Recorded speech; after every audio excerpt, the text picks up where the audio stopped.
नमस्कार, खबर समय जगत में आपका स्वागत है। मैं हर्षिता जौहरी। आई नजर डालते हैं देश प्रदेश से जुड़ी तमाम। भोपाल वरिष्ठ पत्रकार, प्रखर चिंतक, विचारक श्री अशोक त्रिपाठी जी ने दो बड़े विषयों पर अपने विचार व्यक्त करते हुए कहा कि पत्रकार को सजा और आतंकियों को मजा। न जाने कितने प्रकरण होंगे जिनमें हत्या और जघन्य हत्याओं के प्रकरण आतंकियों पर दर्ज हैं।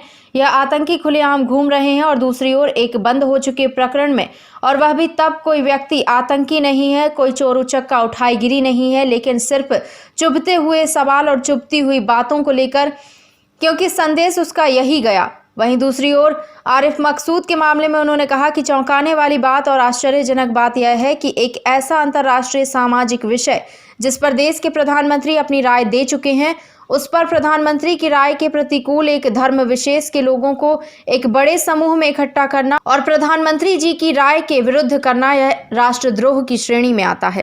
ये बातें एक मध्य प्रदेश, एक महाराष्ट्र, और इन दोनों मुद्दे पर चर्चा करने के लिए हमारे साथ अतिथि हैं श्री अशोक त्रिपाठी जी। सर नमस्कार, बहुत स्वागत आपका। सर, एक तो मध्य प्रदेश में भोपाल मध्य विधानसभा के विधायक आरिफ मसूद के ऊपर कार्रवाई की है सरकार ने। उनके अवैध निर्माण कॉलेज को तोड़ा है, कॉलेज में जो अवैध निर्माण था उसको। कारण बताया जा रहा है कि फ्रांस का जो मामला हुआ था बीते दिनों, उन्होंने भोपाल में एक बड़ा प्रदर्शन किया था।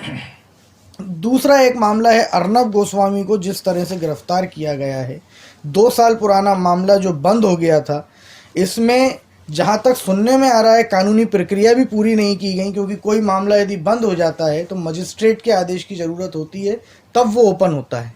लेकिन जिस तरह से मुंबई पुलिस ने कार्रवाई की, इन दोनों मुद्दों पर सर आपके विचार। देखिए, दोनों का जवाब एक साथ दिया जाए तो अर्नब गोस्वामी के मामले में तो यही कहेंगे कि पत्रकार को सजा और आतंकियों को मजा। न जाने कितने प्रकरण होंगे जिनमें हत्या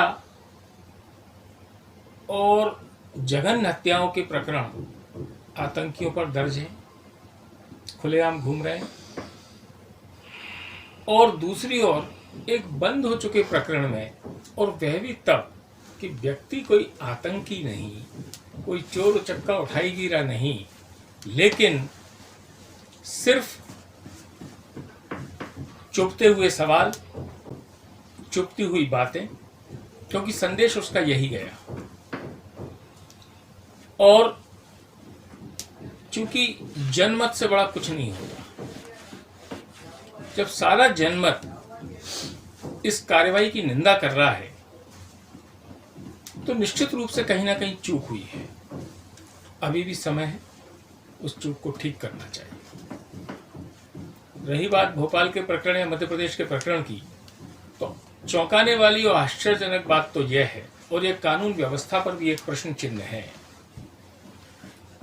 एक ऐसा अंतर्राष्ट्रीय, वैश्विक या सामरिक विषय जिस पर देश के प्रधानमंत्री अपनी राय दे चुके हैं,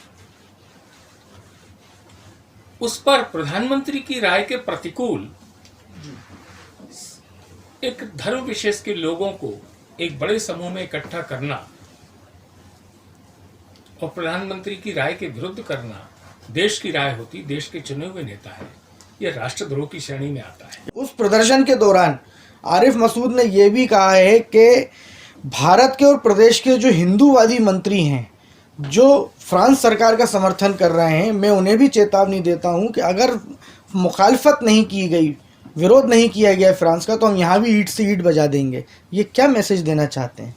यह सिर्फ एक कट्टरवादी सांप्रदायिकता है और इसका घोर विरोध होना चाहिए। यह स्पष्ट राष्ट्रद्रोह है। और एक शब्दों में कहूं तो नेता से बड़ा होता है देश, चाहे विधायक हो, चाहे सांसद हो, चाहे मंत्री हो। सिर्फ अपनी राजनीतिक दुकान जमाने के लिए एक धर्म विशेष के लोगों को कट्टरवाद का पाठ पढ़ाना संविधान के भी प्रतिकूल है, राष्ट्रीयता के भी प्रतिकूल है, और ये राष्ट्रद्रोह के समान है। धन्यवाद। खबर समय जगत के लिए संवाददाता शक्ति Bharti, Bhopal. For latest news, subscribe to our channel and press the bell icon.